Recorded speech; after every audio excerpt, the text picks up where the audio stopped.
یہ لوگ توحید پرست تھے، لیکن وقت کے ساتھ ساتھ قوم عاد آباد ہوئی اور شیطان نے ان کے دلوں میں وسوسہ ڈالا، اس طرح وہ شیطان کی عبادت کرنے لگے۔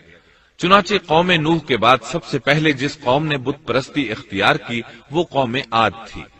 اس قوم کو اللہ تعالیٰ نے بہت ڈیل ڈال دیا تھا، وہ بہت طاقتور قوم تھی۔ مفسرین بیان کرتے ہیں کہ ان کے جسم بہت مضبوط اور ٹھوس تھے، قد بہت لمبے تھے۔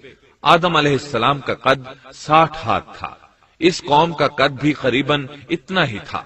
اس طرف سورۃ الاعراف آیت 69 میں اشارہ موجود ہے۔